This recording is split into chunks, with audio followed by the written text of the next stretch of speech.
Bueno, estamos ya listos. Vamos a saludar al doctor Augusto Tandazo en este jueves 18 de agosto, si no me equivoco. Sí, estamos a agosto todavía. Doctor, Ya me quiero buenos como días. saltar. Buenos días, Carlita. Buenos días, Jaime. Dos cositas para entrar. Una cucaracha me cucaracheó siendo más cucaracha que yo. Eso podríamos decir respecto de lo que acaban de decir. Y la segunda, ya en el plano serio. John Donne, un pensador que lo toma en cuenta Hemingway en uno de sus libros. Él es el autor, y esto le puso el nombre de uno de sus libros, Hemingway. ¿Por quién doblan las campanas? Dice, no preguntes por quién doblan las campanas, porque pueden estar doblando por ti. Entonces eso no se aprende en el Ecuador. O sea, cuando se esté en el poder se cree que es el poder eterno. Toda la vida van a estar mandando. Pero llega un momento donde se da la vuelta. Y eso le está pasando a mucha gente factura. Así es que es una pena, y es una pena que Juan Luis Guerra, un exponente del merengue, deje de venir a Guayaquil y deje de venir a Quito. Así es que eso nos pasa porque estamos queriendo resolver los temas con un decreto de excepción de 30 días. Por Dios, qué ridiculez. Un Y ese, problema ese que decreto de excepción, doctor Augusto Tandazo, también viene acompañado, que ya lo hicieron público, de que va a venir inteligencia de Estados Unidos. Analizar cómo se dio ese bombardeo en este sector popular del sur de la ciudad de Guayaquil, más conocido como la calle 8, ¿no? ¿Será que eso nos va a traer algún resultado? Porque a fin de cuentas los gringos ya han dicho que aquí lo que hay es narcotráfico. Que hay narcotráfico, que las autoridades lo conocen y que hay hasta cómplices aquí. ¿Qué resultado nos puede traer esto? A ver, deberíamos haber firmado un convenio con Estados Unidos para que venga esa gente de Estados Unidos a investigar lo que pasó en estos atentados de Cristo del Consuelo. Pero nosotros también mandemos un conjunto de investigadores de la policía o de lo que sea del Ecuador para que investigue el narcotráfico en Estados Unidos. O sea, nos vienen aquí a ver la cara de pendejos. O sea, vamos a investigar qué es lo que pasó en Guayaquil. Pero ¿por qué no investigan qué es lo que pasa en Estados Unidos? Si ellos no compraran la droga, sencillamente no habría el comercio de la droga. Y entonces, ¿cómo es que entra la droga a Estados Unidos? Porque es una frontera permeable, porque les vale un comino lo que pasa allá dentro de Bueno, pero Estados ya no Unidos. solamente Estados Unidos, doctor, ya es Estados Unidos, Europa, Asia. O sea, usted sabe, usted mejor que nadie conoce que ya el tema de la droga es mundial. Antes acusábamos solamente a Estados Unidos, pero los nuevos índices nos dicen que ya esto es a nivel mundial y ya tenemos no solamente Estados Unidos, sino otros grandes países, toda Europa. Y aquí ya no solamente es de tráfico, es de paso, simplemente también comercializamos, vendemos, se vienen a reunir acá, a hacer grandes negocios acá. Pero desde luego, pero como sale la droga, porque el problema es cómo llega a otros mercados, ¿no es cierto? Entonces sí sale droga a Europa, por ejemplo, sale droga al Asia, pero es más difícil porque generalmente para llegar a Europa tendrían que ir por barco y tendría que, o sea, es un tema mucho más O complicado. sea, tienen que ir por Pero, barco, pero ese cuenta también cómo están las aduanas de nuestro país, pues no. Eso es lo que sabemos ahorita que venden los puestos, ¿no? Pero tiene que haber cosas muchas más profundas, porque si sigue la línea del narcotráfico aquí, es porque se le está dando cabida. Que la droga no se cierra, abre los ojos, uno abre los ojos y ya apareció en otro lado. No, hay un mira, trayecto, hay una trayectoria, tiene que llegar por algún lado. yo estoy de acuerdo con usted, Carlita, en todo lo que he dicho, todo. Pero lo que le digo es, si no hay consumidor, no hay vendedor. No hay demanda. Y entonces nuestra droga preferentemente va a Estados Unidos, porque sale por la vía marítima, por una cantidad de mecanismos, y sale a Estados Unidos. ¿Y entonces dónde está Estados Unidos? Yo también leí la noticia y me causó enojo, de que vienen a decirnos qué pasó en Cristo del Consuelo. ¿Qué información tienen ellos? ¿Que son sabios? ¿Que traen alguna varita mágica para poder entender qué pasó? ¿Quiénes son? O sea, es una barbaridad, pero el tema va mucho más allá. El tema va mucho más allá de lo que acaba Y de han pasar venido bastante rápido, doctora. ¿Cómo? Bastante rápido han llegado. Claro, claro, es show mediático. Estados Unidos trayendo la seguridad, la paz, la moral al mundo. El país más corrupto de la humanidad se llama Estados Unidos. Y nosotros somos parte perjudicada de la política norteamericana en materia de comercio internacional. O sea, toda la vida. Ellos, junto con Europa, pero fundamentalmente Estados Unidos, que comandó el grupo económico durante muchos años, nos hicieron que nos quedemos en la condición de productores de materias primas para vivir, generar su confort y su desarrollo en base a nuestras economías. Y con la tecnología, más el tema financiero y otro tipo de fenómenos, han estrangulado nuestro futuro. Entonces Estados Unidos es el salvador de la patria y el que da elecciones de moral. Un país que coge y de pronto mata a un dirigente de otro país con tecnología ultramoderna porque le da la regalada gana de hacerlo. O sea, un país que mantiene la crisis del Medio Oriente a propósito para poder controlar el petróleo y tener petróleo barato de aquí hasta que se acabe el petróleo. Y viene a dar lecciones de moral a Estados Unidos. Por eso decía Bolívar, los Estados Unidos están llamados a plagar de desgracias a América Latina en nombre de la democracia. Esto escrito en piedra también. Entonces así, pero el tema de esto del Cristo del Consuelo y las reacciones del gobierno, hay cosas que son horrorosas. Son horrorosas. Primero quisiera decir una cosa que sale del contexto. No sé si la persona que me antecedió en la entrevista se refirió a las declaraciones del relator de Naciones Unidas sobre la independencia judicial. No lo sé. Él habló del eurodiputado, un eurodiputado. No. ¿Cómo se llama? Un señor Pineda. Manuel Pineda.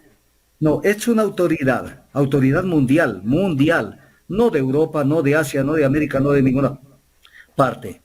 Diego García Sayán, el relator de la ONU, no es un tipo pintado.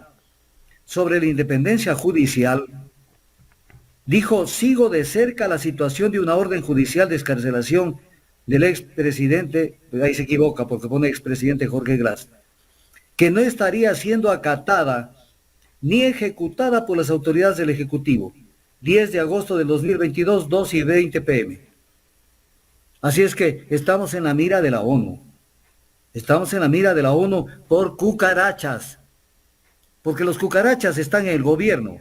Ahí están los cucarachas.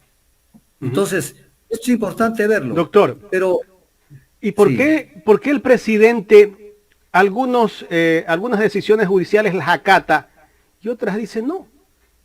¿Qué se cree el presidente? Porque en el Ecuador no terminamos de entender lo que se ideó en la Revolución Francesa, la división de poderes, que luego se convirtieron en funciones. No terminamos de entender. Y al que llega al Ejecutivo le encanta dominar todas las funciones del Estado. O sea, él en el fondo es presidente, pero en la práctica es monarca. Entonces esto no me gusta, no lo acato. Como cuando Febres Cordero rodeó la Corte Suprema de Justicia en Quito para que no se posesione la Corte que era nombrada por el Congreso Nacional. O sea, aquí se hace lo que les da la regalada gana. Y como no se ejerce justicia contra las élites que manejan así la política y la economía, entonces viene por el vuelto. ¿Qué es lo que pasó con el caso del superintendente de bancos? Que pusieron la Guardia Civil, la Guardia de la Policía, en la superintendencia de bancos para que no se posesione el señor González.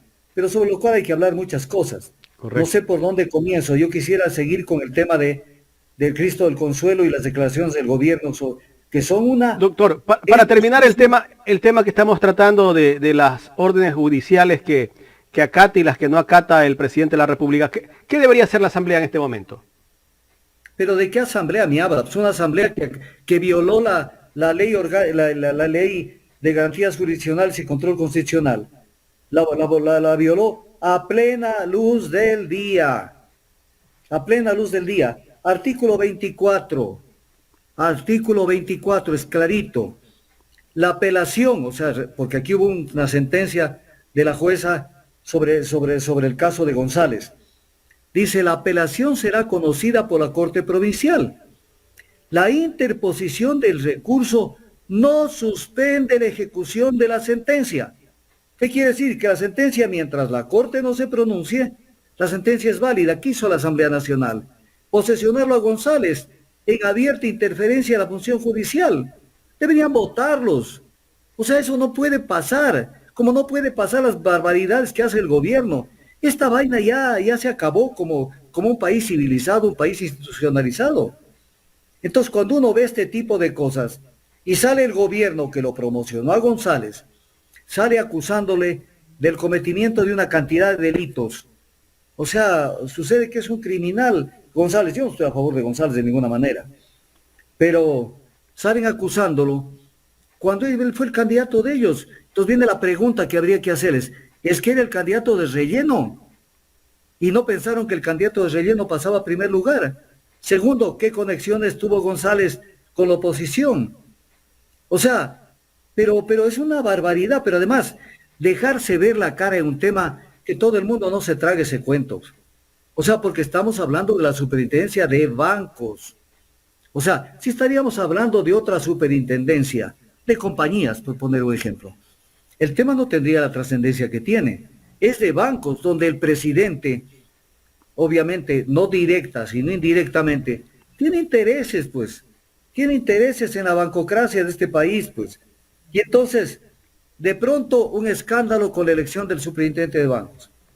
Y entonces vemos un consejo de participación que no pega una, pero no pega una desde hace tiempos. Desde hace tiempos, y de pronto 3 contra 4, 4 contra 3, y cuando los 7 son ineptos, no son 3 buenos o 4 buenos, todos son ineptos. Tienen al Ecuador en funciones prorrogadas prácticamente a todos los órganos de control. Y no han sabido resolver los temas fundamentales del Ecuador, porque prácticamente se han convertido en alcahuetes del Ejecutivo. Doctor, como fue el tema, y el presidente del Consejo de Participación Ciudadana siguió prorrogando a la subrogante de la superintendencia. Pero claro, y tienes más de 5 años al procurador, al contralor, y al procurador recién llega a la terna, pero porque hemos presionado ¿Y eso duro. lo puede hacer él a título personal como presidente? ¿En qué cosa? Seguir prorrogando a la superintendenta de bancos encargada. No lo puede hacer, son decisiones del Pleno.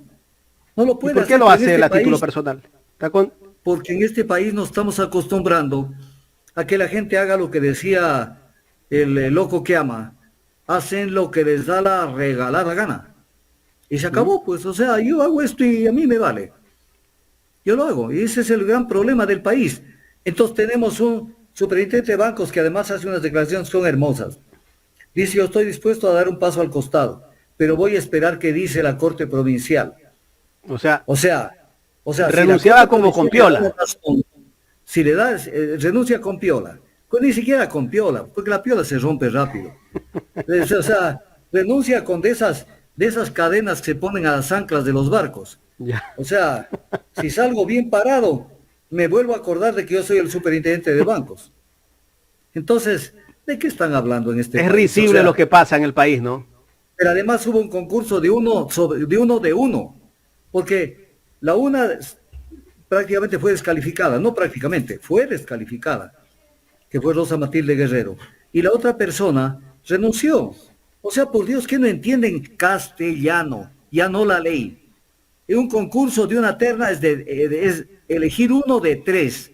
Si los dos no reúnen los requisitos, entonces había que pedirle al presidente que complete la terna. Y esto lo viene haciendo el Consejo desde hace tiempos, que viene eligiendo uno de uno, como hicieron con María del Carmen Maldonado, donde no calificaron a las dos candidatas. Y claro, se quedó María del Carmen Maldonado con cuñada de la esposa del presidente Moreno, y ya fue la presidenta del Consejo de la Judicatura, porque hay un reglamento adefesioso interno del Consejo de Participación, que dice que se puede elegir uno de uno. Por Dios, que no entienden, terna es 3. Porque si no, miren ustedes lo que pasaría. Digamos que X persona es presidente, y entonces dice, yo quiero que lo elijan a Juan Piguave en este cargo en el que yo tengo que mandar una terna. Mando la terna y mando 1 que reúne requisitos y 2 que no reúnen requisitos, para facilitar que el Consejo diga estos no reúnen, por lo tanto el electo es este. Entonces, para no permitir eso, es que hay que elegir uno de 3. Y si manda dos candidatos que no reúnen requisitos, hay que devolverle la terna. Sencillito, pues elemental. Elemental, no se hagan los pendejos. Ese es el tema. Entonces, Correcto. todo este culebrón de la superintendencia de bancos fue conducido de esta manera para que tengamos lo que tenemos en este momento. Doctor, pasemos al tema seguridad que estábamos tocándolo, lo que ocurrió aquí en A ver, Guayaquil. verá, el tema de seguridad es una cosa que a mí me cuesta, de verdad, no lo digo en show, me cuesta trabajo, lo he leído N veces los comentarios del gobierno sobre el tema de las repercusiones de la explosión en Cristo del Consuelo. Y entonces llega un momento donde digo, bueno, este es el Ecuador que vivimos. Mire lo que dice el ex comandante, porque tengo que decirlo así, el ex comandante general de la Policía Nacional en los años 2020 y 2021. ¿Qué es lo que dice? Y que ahora es ministro del Interior, Patricio Carrillo. Mercenarios del crimen organizado, estoy leyendo el Twitter de él, mercenarios del crimen organizado que han narcotizado la economía durante mucho tiempo, ahora atacan con explosivos. Sí, no es un problema de la Policía de Ecuador. O sea, ¿qué pasó? Y luego dice, es una declaración de guerra al Estado. Y luego dice, o nos unimos para enfrentarlo, o el precio será aún más alto para la sociedad. A ver, vamos a analizar esos tres conceptos. Hace una serie de calificaciones él ahí. Sí, primero dice, no es un problema de la Policía Nacional. Oye, no mereces estar 24 horas de ministro. No mereces estar 24 horas porque nunca te entró lo que son las competencias de la Policía Nacional. Nunca te entró. Te voy a leer las competencias de la Policía Nacional. Constitución de la República del Ecuador. Artículo 158. La protección interna y el mantenimiento y orden público son funciones privativas. O sea, no solamente son funciones privativas del Estado y responsabilidad de la Policía Nacional. Entonces, ¿cómo puede él decir, no es un problema de la Policía del Ecuador? Y en un Twitter donde él no puede decir, me sacaron de contexto, yo no dije eso, está en el Twitter de él. ¿Qué dice el artículo 163 de la Constitución? La Policía Nacional es una institución cuya misión es atender la seguridad ciudadana y el orden público y la seguridad de las personas dentro del territorio nacional. Los miembros de la Policía Nacional tienen a su cargo la prevención y control del delito. O sea, tienen que estar sobre la picada. Y el 261 de la Constitución de la República dice, el Estado central, no está diciendo el Estado en sus diversas instituciones, el Estado central tendrá competencias exclusivas, lo que es exclusivo es excluyente para los demás, porque si no, no serían competencias exclusivas. Sobre, número 1, la defensa nacional, Fuerzas Armadas, protección interna y orden público. Y entonces sucede que sale Patricio Carrillo y dice, no es un problema de la policía. Luego dice, es una declaración de guerra al Estado. No es una declaración de guerra al Estado. Que afecta a la sociedad es otra cosa. Y voy a explicar por qué lo digo. Porque si la bomba o estos explosivos, este saco de yute con explosivos, lo hubieran puesto debajo de una instalación de la policía, de la fiscalía, de una unidad judicial, de alguna institución del Estado, ya es una bronca entre el narcotráfico y el Estado. Pero la colocan en una calle X, la calle 8, que es una guerra entre bandas. Entonces, pero que obviamente la policía tiene que actuar. Pero no diga que es una declaración de guerra al Estado. Y luego dice, o nos unimos para enfrentarlo, o el precio será aún más alto para la sociedad. ¿Qué es lo que dice el 163 de la Constitución? Para el desarrollo de sus tareas, la Policía Nacional coordinará sus funciones con los diferentes niveles de gobiernos autónomos descentralizados. O sea, ¿qué quiere decir? Por ejemplo, yo quiero que me monten una UPC en tal parte, y etc. cosas. Pero no es que los gobiernos autónomos descentralizados tienen su competencia en materia de seguridad y es a donde nos están queriendo llevar. Por eso el ministro de Gobierno, Francisco Jiménez, endilgó a las autoridades locales, eso lo dice el diario El Comercio, su parte de responsabilidad para prevenir la inseguridad. Por Dios, se volvieron locos. O sea, los gobiernos municipales no tienen nada que ver con el tema de inseguridad. Entonces dice El Comercio, lo hizo el domingo 14 de agosto en una rueda de prensa desde Guayaquil tras la explosión en el barrio Cristo del Consuelo. Y luego dice el ministro Jiménez, en la consulta popular, que no sé qué carajo le van a ir a meter ahí, vamos a estar incluyendo 30 preguntas dicen que van. Vamos a estar incluyendo algunas cuestiones en temas de seguridad, para que así a nadie eluda su responsabilidad en materia de control de la delincuencia en cada uno de los cantones. ¿Quién tiene el control de la delincuencia en cada uno de los cantones? ¿Qué tienen los gobiernos autónomos descentralizados? O sea, yo no he visto sinvergüencería mayor. Eso ya es el colmo. O sea, esto ya es terrible lo que estamos viviendo. Pero, doctor, entonces, ¿cómo se debería asumir las competencias en temas de seguridad? Porque, ¿qué pasa? Algunos alcaldes dicen, bueno, la seguridad no es competencia mía. Yo aporto, yo hice mi parte, yo ayudé al gobierno, yo le doné 20, 30, 40 camionetas y llego aquí todo haciendo bulla con las camionetas para que todo el país se dé cuenta que yo hice mi parte, que yo doné camionetas, que el resto no es mío. Entonces, ¿hasta dónde deben de ir esas competencias del gobierno y de los del gobierno en general y de los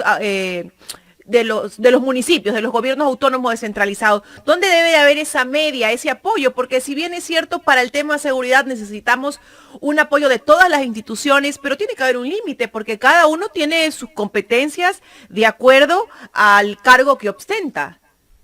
No de acuerdo al cargo que ostentan, sino de acuerdo a la Constitución de la República. Así es. Constitución de la República. En torno a esa Constitución, ¿hasta dónde deben ir esas competencias? En ninguna parte entran los gobiernos descentralizados. Aquí está el artículo 262, competencia exclusiva de los gobiernos regionales autónomos, que todavía no se han creado en el Ecuador.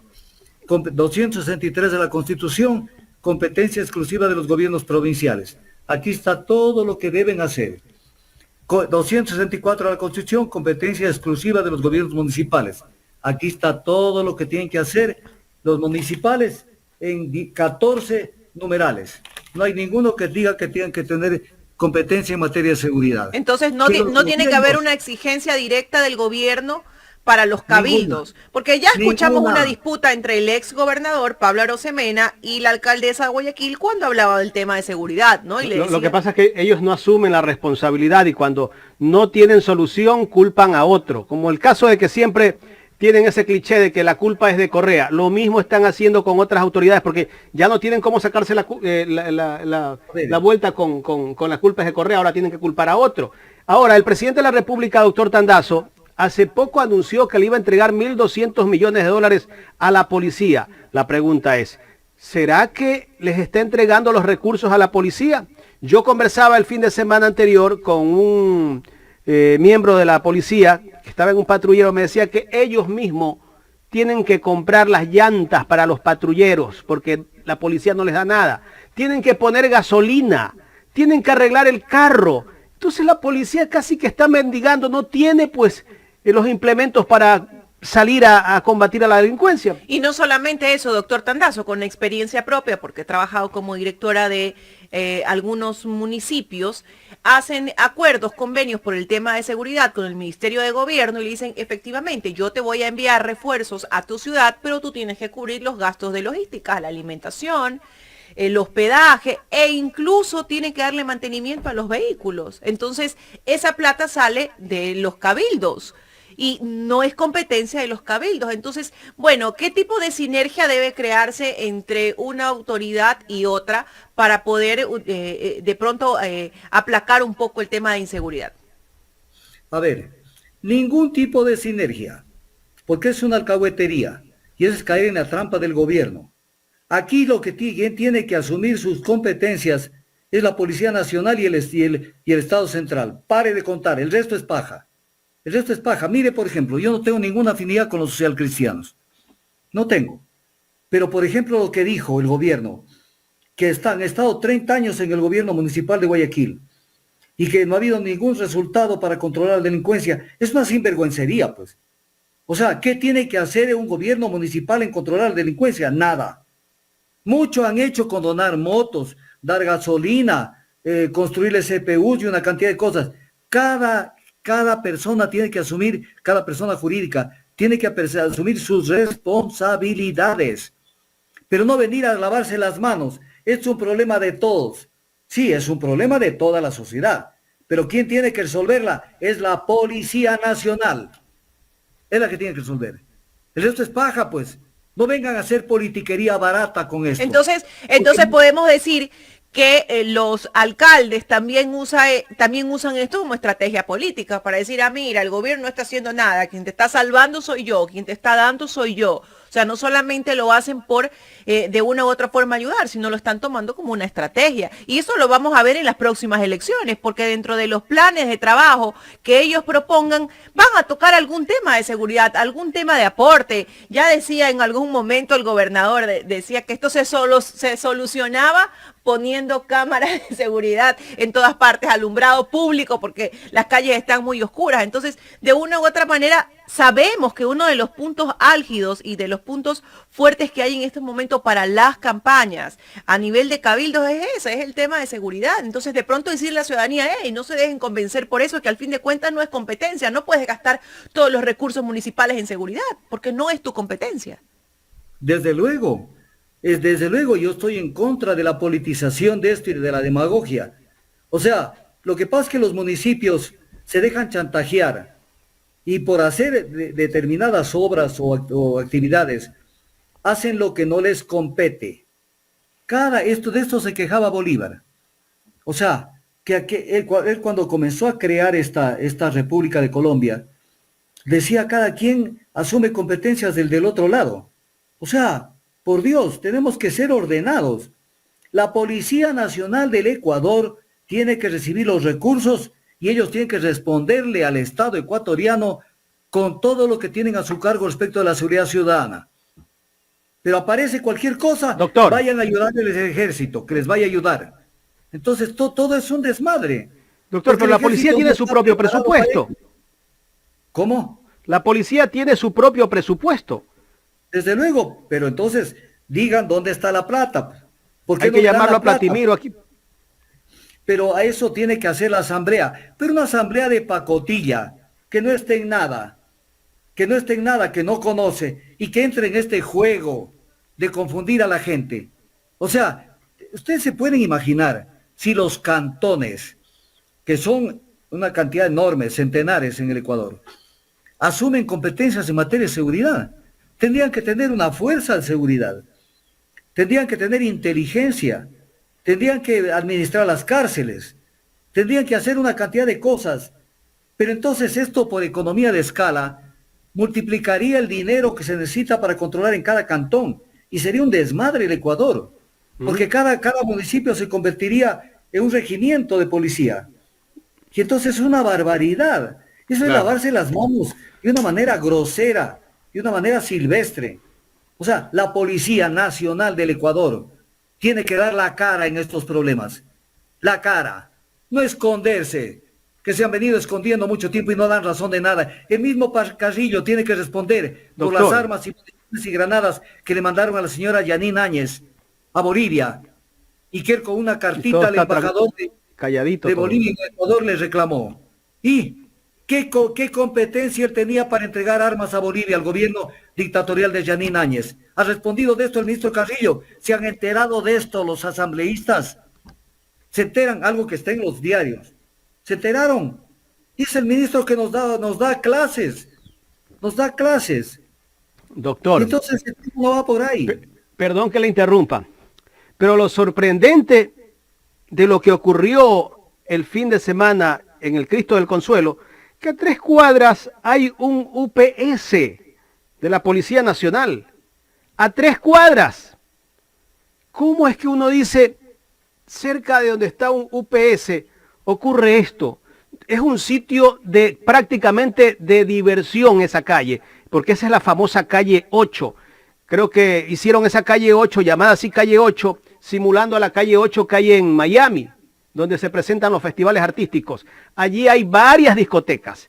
Allí debe siempre estar la policía rondando. ¿Y cómo es que ocurrió todo esto? Aquí la policía yo no sé si la policía hace rendición de cuentas cada año, porque a todo funcionario público hacen rendir cuentas cada año. Desde luego, es que para eso están los órganos de control. Pero en el Ecuador no hay órganos de control, ni la Asamblea Nacional ni los órganos de control, porque no están en otros temas, pero no están en lo que le interesa al país, para decir esto está funcionando bien o está funcionando mal. Porque si el Estado no funciona, se vuelve un Estado que no es operativo. Y eso es lo que le pasa al Ecuador. Pero no solamente esto, les voy a leer una cosa que es importante. Por la tarde del domingo, el presidente Guillermo Lasso informó que se activó el gabinete de seguridad para tomar todas las medidas necesarias para la protección de Guayaquil. Perfecto. Pero viene el tema. ¿Dónde está la Secretaría de Seguridad Pública y del Estado que la acabaron de crear hace poco? O sea, se reunió con el ministro de Gobierno, con ellos. Pero, señor Diego Ordóñez, a usted no le hemos oído nada sobre el tema de Cristo del Consuelo y no ha asumido sus responsabilidades, porque a usted lo crearon su Secretaría de Seguridad Pública y del Estado para que coordine las acciones del Consejo de Seguridad Pública y del Estado, si es un tema de seguridad del Estado. Crearon ese consejo para que coordine las actividades del CONCEPE con las demás instituciones. Y entonces sucede que lo nombran de figurete y a la hora de resolver se reúne con otras gentes. Entonces, es el Ecuador inentendible. Entonces, ¿dónde estás, Diego Ordóñez? ¿Dónde estás? ¿Te escondiste desde que pasó lo de Cristo del Consuelo? ¿Que no entendiste el cargo que te dieron? Que sustituye al que tenía, porque la Secretaría sustituye al Ministerio de Defensa, de acuerdo a lo que se creó, en materia de seguridad pública y del Estado. Y entonces, ¿dónde estás? Es un caos. El Ecuador es un caos. Y entonces tenemos un demagogo que cuando tiene un problema se va a curar en Estados Unidos, mientras en el Ecuador no hay medicamentos para las cosas básicas que se tiene que atender en materia de salud. O sea, es el Ecuador. No hay cita en el seguro, no hay quien se pare cita, por eso se va a Estados Unidos. Él se va a Estados Unidos. ¿O por qué no se pone a hacer cita en el seguro? Porque no vale el call center, en estos momentos están en un proceso de transición, porque tienen un año, más de un año, casi un año, que no le pagan a la empresa que brinda los servicios de call center, entonces están en un proceso de transición con otra empresa. O sea, miren lo que nosotros vivimos. Hay algo sorprendente en esto del seguro, doctor. Cuando salió el escándalo que esta empresa iba a retirarse o dejó de dar servicio un día, resulta que a la semana le depositaron 11 meses de deuda que tenían con esta empresa. Eso quiere decir que hay dinero, sino que no hay voluntad para cancelar las facturas de las empresas que prestan servicio en el Seguro Social, pues. Pero no solo en el Seguro Social. Mire, el Ecuador como gobierno, y no lo digo ahora, sino durante muchos años, el Ecuador ha quebrado empresas de todos los sectores de la producción que se puede trabajar. Ha quebrado. Porque no les han pagado. Pero, doctor, mire, no sé, ¿no? Saquémonos de algunas dudas y se lo digo porque en su momento también en instituciones públicas me ha tocado trabajar con procesos de compras públicas, ¿no? Procesos de compras o de prestaciones de servicios. Y a veces yo he llegado a pensar que el tema del CERCOP es una alcahuetería. Definitivamente. Y muchos de los procesos de adquisiciones, de compras, de prestaciones de servicio, se traban por todos esos procedimientos que tiene el CERCOP y que al fin de cuentas no terminan siendo bien definidos. Por eso las facturas se quedan ahí, y muchas empresas no quieren participar, no les interesa participar con el Estado. Porque ponen una cantidad de requisitos que a fin de cuentas no es que esté mal que tú verifiques la experiencia, si cuenta con los recursos, obviamente, para X o Y demanda que se solicite, sino que se encuentra tan viciado el CERCOP que automáticamente llegas a la misma empresa porque es la única que cumple los requisitos, porque en los términos de referencia te especifican exactamente lo que tiene esa empresa que tú quieres que gane. Entonces la gente no quiere contratar con el Estado. A ver, qué hermosa su pregunta, Carla. Es hermosa su pregunta. ¿Quién dictó la ley orgánica del Sistema Nacional de Contratación Pública? donde se crea el INCOP, que luego cambió de nombre con CERCOP, la Asamblea de Montecristi, cuando no tenía por qué hacerlo. La Asamblea, que lo puede hacer jurídicamente, sí, pero ellos debían haberse dedicado a la Constitución, pero ellos hicieron cositas que les pidieron, y entre ellas fue derogar la ley del PEISEG para poder meterse toda la plata del bloque occidental y gastarla conforme la regalada gana, pero también dictar esta ley de contratación pública. Y ahí se crean dos figuras que son perniciosas. La una, el tema de las contrataciones prácticamente a dedo, ¿no es cierto? Y la segunda es lo que usted acaba de decir, la creación del INCOP, luego denominado CERCOP, que es nada más que crear un peaje. Usted no puede pasar de aquí a allá para contratar algo si no pasa a través del CERCOP. Y no solamente eso, si nos vamos más allá, eso ha sido un vicio para la Contraloría. Porque la Contraloría se basa muchas veces en que no se cumplió los lineamientos del CERCOP y de pronto se aprobó o se dio, o por ejemplo, hubo una contratación directa, se subió 3 veces el proceso, se cayó, no debió de haberse hecho una contratación directa, debió de haberse cambiado los términos de referencia, X o Y, Z cosa, y resulta que es que viene Contraloría y te toca la puerta, y después por debajo le estás pasando los caramelos. Entonces, todo es un círculo vicioso. Y tenemos estos problemas que perjudican ¿a quién? A los ciudadanos, porque necesitamos de los servicios públicos. Estoy de acuerdo con usted 1000%, 1000%. Usted tocó un punto que es hermoso, porque ese es uno de los puntos claves donde se da la corrupción. La corrupción se da de diferentes maneras y generalmente la peor corrupción es aquella que pasa disimulada, la que no se la ve, en donde colocan a la gente justo como para que se pueda generar un sistema que cree todo este caos organizado, pero que a la vez es desorganizado, como en las compras públicas. Y recuerde una cosa que no lo dijo usted, los famosos apagones y las vueltas a aprender del sistema cuando ya está adjudicado el contrato. O sea, el ecuatoriano, no todos, porque cuando yo digo a veces me generalizan, pero hay muchos ecuatorianos que tienen una inteligencia para premio Nobel, se inventan lo que se debe hacer para generar corrupción. Y una de las cuestiones que se generó para generar corrupción es la creación del INCOP y luego del CERCOP. Y ahí están los peajes, como es la Contraloría, como es la Fiscalía en su momento, son peajes. Entonces yo te saco del lío, ahí van los caramelos. Aquí te metieron otro problema, te saco los caramelos. Y entonces ese es el gran problema que tiene el Ecuador. Y tenemos muchos problemas, porque por ejemplo, ahora estamos con este sistema nuevo de las farmacias, ¿no? Privadas, donde tú vas y retiras tu medicina, están ahorita en una fase de prueba, ¿no?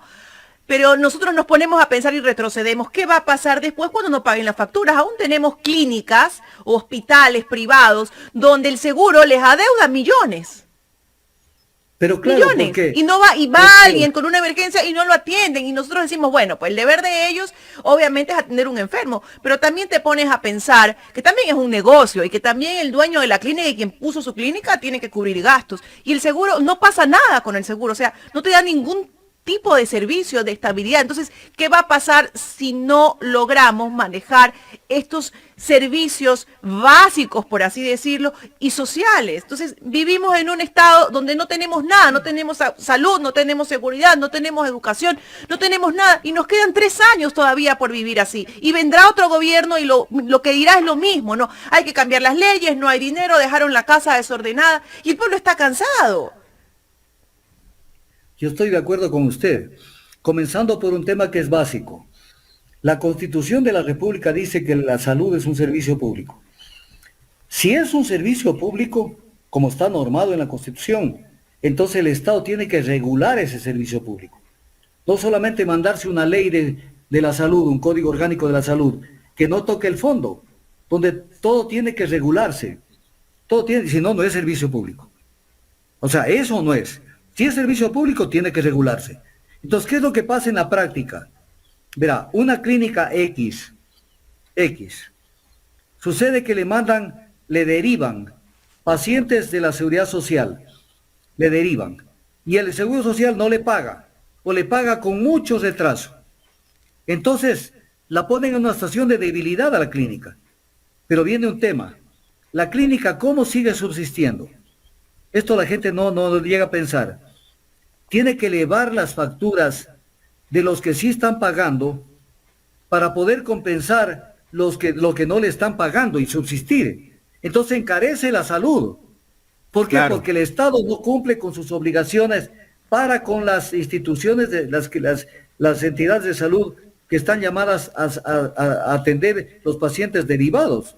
Entonces todo esto crea el problemón, porque además como somos un país de demagogos, entonces le metimos que asumía el Estado el 40% de todas esas prestaciones, pero que no se paga. Entonces, ¿qué hace el Seguro Social? Como el Estado central no le manda la plata, ellos siguen descapitalizando al 10, sacándole plata al 10, que un día de esos vamos a encontrar un letrero en la puerta del 10. Se acabó la plata, hemos cerrado la puerta y ya no hay luz. Se acabó. Vayan a pedirle a cualquier persona menos a nosotros. Doctor, Entonces, algunos prestadores de servicios del Seguro Social en el tema de salud les ha ido muy bien, porque he visto pequeños centros médicos que ahora son una cadena de centros médicos con edificios y ahora hasta haciendo hospitales. pero porque se ha encarecido la salud. Claro. La salud está ¿Y quién encarecida de una fiscaliza manera- todo esto? Nadie. Si ni siquiera entienden en el Ecuador, por ejemplo, los asambleístas, entienden que la salud es un servicio público. No entienden.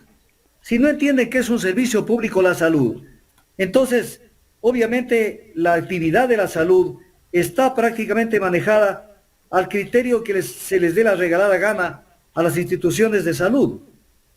Mire, le voy a leer el artículo concreto de la Constitución de la República. Ventajosamente este aparato sí lo manejo. Mire, artículo 362. La atención, mire, 362, voy a acercarle lo más que pueda. No sé si ahí se ve, claro, No se y si no lo desenfoca. leo nomás. Aléjalo un Bueno, poquito. entonces, porque Ya, léalo nomás, artículo 362 de la Constitución, norma suprema. La atención de salud como servicio público se prestará a través de las entidades estatales, privadas, autónomas, comunitarias y aquellas que ejerzan las medicinas ancestrales, Y entonces, aquí está el tema. ¿Y lo cumplen? No lo cumplen. Porque si es un servicio público la salud, tiene que regularse como servicio público. No tiene que regularse conforme se le ocurra a un asambleísta X de la Asamblea Nacional o a una bancada, sino que tiene que primero meterse en la cabeza. ¿Qué es la salud? Un servicio público. Ah, ya, entonces tengo que regirme con una reglamentación acorde con lo que es un servicio público. Entonces tiene que regularse tarifas, precios, costos, no solo de las medicinas, sino también de la atención a la salud, porque no puede haber una persona que ingrese a un centro de salud, como yo lo denuncié hace, ¿cuántos años será? Unos 4 años, que ingresó una persona en una clínica 45 días y salió con una factura de $150,000. Entonces, eso no puede ser, porque tiene que vender la casa propia, la del cuñado, la de aquí, del más acá. Esto es una barbaridad. ¿Pero por qué? Yo digo una cosa, como traté en el primer tema y en otros que puedo tratarlo. Y para ser servidor público, lo primero que debería haber, ahí está el artículo 362. Ujú. Los servicios públicos están 360. Sí, Se lo leo, doctor. Los servicios públicos estatales de salud serán universales y gratuitos en todos los niveles de atención y comprenderán los procedimientos diagnósticos, tratamiento, medicamentos y rehabilitación necesarios. ya, pero la persona que le hizo este hermoso trabajo no le transcribió la parte anterior, el primer inciso del 362. Pídale que le ponga el primer inciso. Porque No le lo tiene, transcribió. porque este lo sacó justamente de Google. Ya, pero porque le ponga todo, pues. Porque la parte inicial dice la atención, o sea, la parte de acá del 362 dice los servicios públicos. Este banner es hecho por el Ministerio de Salud. Ya, pero entonces póngale el primero, pues, el primer inciso del artículo 362, donde dice, la atención de salud como servicio público se prestará a través de las entidades. No solo dice Es que no le conviene al Ministerio de Salud ponerlo, pues completo. Estatales, privadas, autónomas, comunitarias. O sea, no es un tema que es un servicio público si lo presta el Estado. No, claro. Si lo presta el privado también es un servicio público. Entonces no lo ponen en el primer inciso y lo ponen solo al segundo. Porque no les conviene. Porque no les conviene. Entonces, ¿pero qué tiene que hacer la Asamblea? Tiene que regular esto, pues. Tiene que regular, porque no puede ser que la salud se la mire como un negocio en determinadas instituciones de la salud privada, no en todas, no podemos generalizar, no en todas. Pero entonces viene el desajuste total, porque es un país de demagogos. Oiga, doctor, pero sí. Yo te ofrezco, busca quien te dé. La salud se ha convertido en un negocio, la educación en un negocio, en un gran negocio, y hasta la muerte es un negocio. Si nos ponemos a analizar todo lo que pasó en medio de la pandemia, estos cementerios que algunas personas compraban sus bóvedas, ¿qué ocurría allí? Tenían que pagar para sepultar a sus familiares que habían fallecido, aunque habían pagado ya todos los servicios funerales. No les dieron los servicios funerales completos y aparte tenían que pagar. Aquí no ha habido control de nada, doctor. Pero Jaime, no solo eso, sino que terminaron enterrando a personas que no eran sus familiares, pues. Cuando de pronto se enteraron que el familiar estaba vivo y que pedía que lo saquen de tal centro de salud. Pero mientras tanto ya le entregaron el cofre con las cenizas. O sea, es un país dado al diablo, como decía Benjamín Carrión. Esto hay que virarlo, y como tripa, darle la vuelta y volverlo a armar. O sea, ya debemos dejar de ser tan sabidos. Entonces, ese es el desmadre que hemos vivido en el Ecuador y para el cual no estamos preparados para nada. O sea, yo me acuerdo en el año 81 que fue la guerra de Paquilla. Y obviamente fue un tema terrible. Yo estaba en el Ministerio de Energía. Y entonces era subsecretario del Ministerio. Y entonces llamé al área del Ministerio que hacía cursos permanentes de seguridad ciudadana, del tema de los planes de emergencia, y les dije, ¿qué tenemos?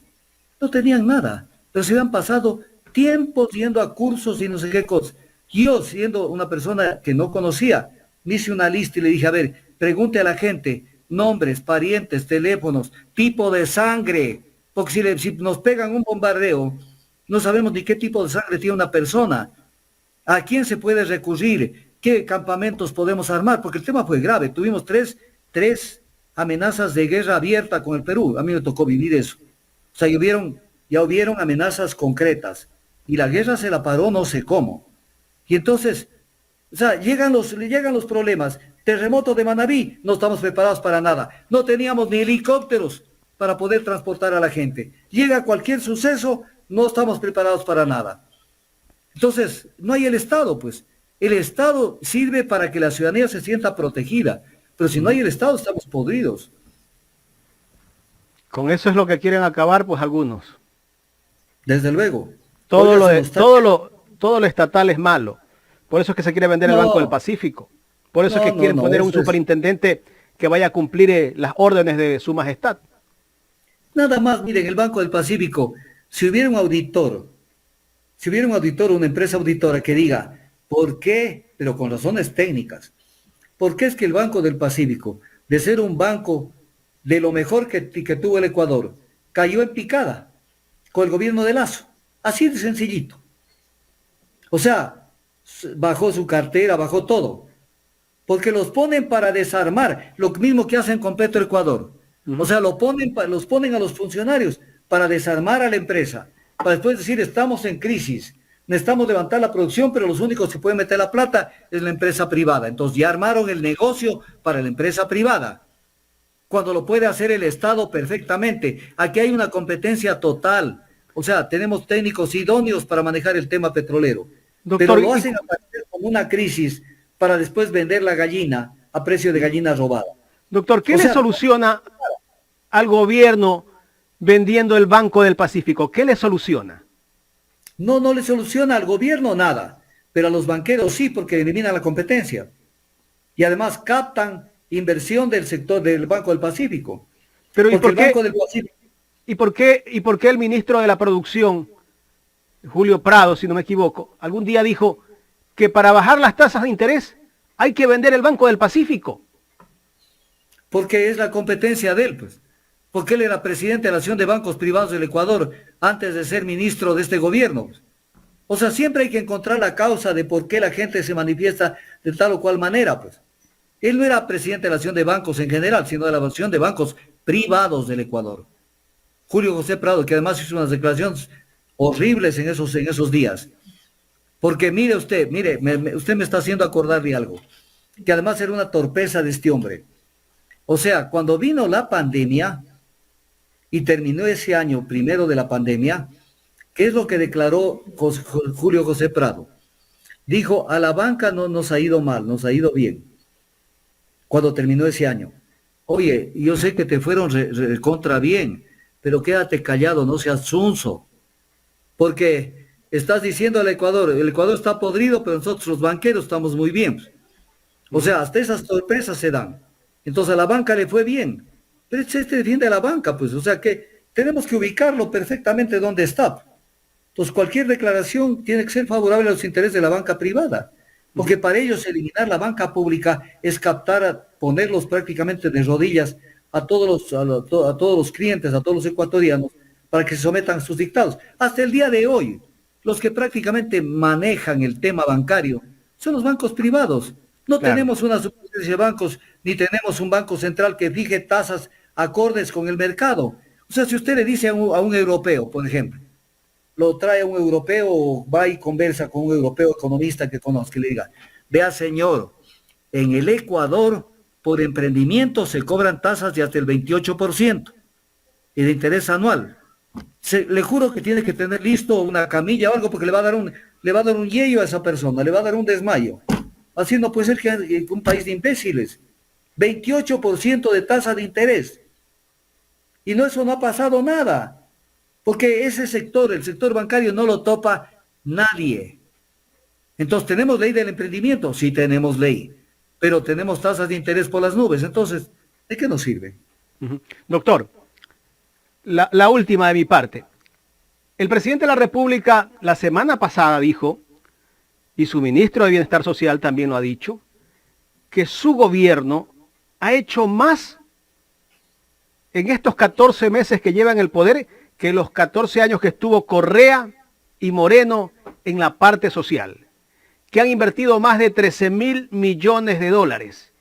Mi gran pregunta es, ¿dónde está el dinero o dónde está la plata? Porque el país se cae a pedazos. Desde luego, sí, yo también escuché esa noticia y esa información de prensa.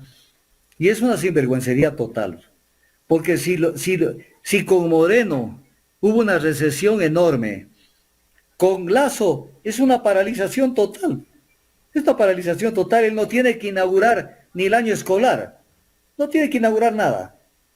Y entonces sucede que ha hecho 13.000 millones de inversión en obra social. O sea, por Dios, vayan a cuentearle a otra persona. O sea, no puede ser, y no puede ser que los medios de comunicación tradicionales se presten para no cuestionar este tipo de cosas, porque es facilito, pues. Llámele a quien declaró y dígale, señor, deme una lista de la inversión social. O por ejemplo de la Asamblea Nacional, donde tienen capturada la fiscalización, desgraciadamente. Le digan al gobierno y digan, señor, venga y detálleme la inversión social. Detálleme, pero póngale números. No me venga a hablar de generalidades. Póngale números, dígame dónde está. Y llame al ministro de Economía y digan, señor, se sienta aquí, usted me da de cuenta y razón. Pero como no toman iniciativa, porque a la mentira hay que enfrentarla con la verdad. Hay que quitarle la careta a la mentira. Entonces hay que llamar a la gente, doctor, y decir, sí. Tengo la última, ya con esta sí cierro yo, porque ya estamos llegando a las 10 de la mañana. ¿Por qué el silencio sepulcral de los casos de tráfico de influencia y corrupción del presidente de la República? Porque tratan de disimular con golpes de efecto por otro lado. Porque ellos saben que en eso están contaminados, pero hasta no sé dónde. Pero le pongo un ejemplo que es clave. No solamente el tema que citó Carlita, el tema del tema de aduanas, que es terrible ese tema. Es terrible ese tema. El tema de Petroecuador. O sea, ¿cómo usted puede entender, Carlita y Jaime, y ciudadanos ecuatorianos, que prácticamente el gobierno toma la decisión de sacarlo, destituirlo a Ítalo Cedeño de la gerencia de Petroecuador, por el tema del tráfico de cargos. Porque es el tema, pues, o sea, y eso no lo pueden tapar con un dedo. Pero viene el tema, que es lo siguiente, pues, o sea, no nos tomen del pelo a los ecuatorianos, porque aquí hay dos opciones. ¿Hubo venta de cargos o no hubo venta de cargos? Porque si el gobierno lo destituye por el tema de venta de cargos, entonces, si hubo venta de cargos, y si hubo venta de cargos, ¿por qué no sacaron a los que nombró Ítalo Cedeño y que se quedaron dentro de Petroecuador? En las altas funciones me refiero, no un nombramiento de algún conserje por ahí, o de alguna persona. ¿Por qué no lo sacaron? O sea, se va el chivo expiatorio, el buey de piraña, se va, pero se quedan los que entraron por la ventana. O sea, es una barbaridad, una tomadura del pelo. Tiene que irse él, pero tiene que irse llevando a la gente que metió. ¿Se está haciendo eso? No. Entonces, si no se hace eso, entonces lo que han hecho, utilizarlo a Cedeño como chivo expiatorio. Ya, tomen, corten en la cabeza y se acabó el problema. No, y los que quedaron adentro, comprando cargos. Pero además hay una cosa que es terrible en el tema de venta de cargos. No de venta de cargos, sino de las cosas de Petroecuador. En aquella entrevista que le hizo la Posta a Ítalo Cedeño, él dijo en 3 ocasiones de esa entrevista, dijo, he tenido que sacar a esta gente corrupta que ha estado en Petroecuador, más o menos señalándolo como que ellos son los que lo han perseguido. Perfecto, los ha sacado. Pero viene el tema, si eran corruptos, tenías que aplicarles el visto bueno, con las causales demostrando por qué eran corruptos. Pero estoy hablando ya no de la cúpula. Y entonces los votaron, pero les indemnizaron.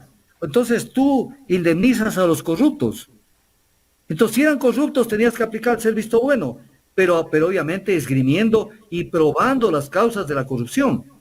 Porque es lindo decir, he sacado a los corruptos, a una banda de corruptos que había, pero los indemnizaste y no les pusiste visto bueno. Entonces, como dicen los argentinos, anda, ¿a quién le comes el cuento? Estoy probando de que es una mentira. Porque si eran corruptos, tenía que aplicarles el visto bueno y sacarlos y no pagarles. Pero si les pagaron y les indemnizaron, entonces es terrible, porque ahí tiene la Contraloría que actuar y decir, señor, venga para acá. ¿Usted sacó a esta gente? Sí. ¿Por qué lo sacó? ¿Por corruptos? ¿Y por qué les pagó? ¿Por qué no aplicó el visto bueno? Entonces, mire el Ecuador, Jaime y Carlita, si en este país podemos hablar horas de horas y no nos cansamos de ver las barbaridades que pasan cada día, pero que para esos no tienen ese olfato para entender los problemas, las causas, no los efectos, y poder poner orden en el Ecuador. Entonces, por ejemplo, se fue Ítalo Cedeño y ya se fue y no pasa nada. ¿Cómo que no pasa nada? Y están allí los que entraron por la ventana. Y libre. Doctor, queremos agradecerle.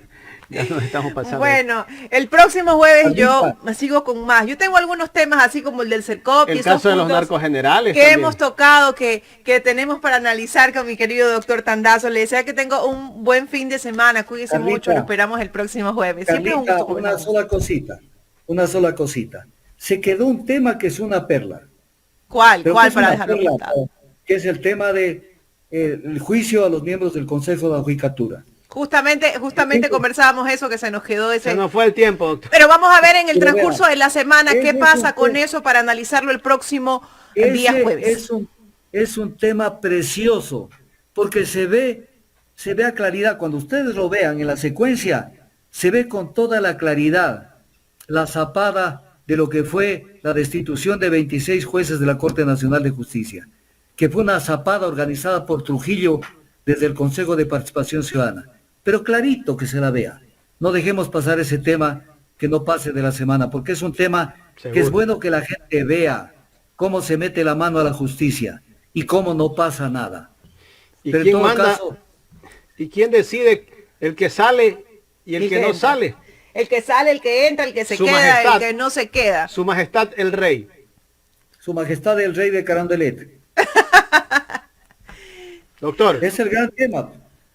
Ellos decidieron Pero en todo caso ha sido una charla amena y muy bonita y les felicito y me alegro de estar con ustedes en este programa de Ecuador en directo.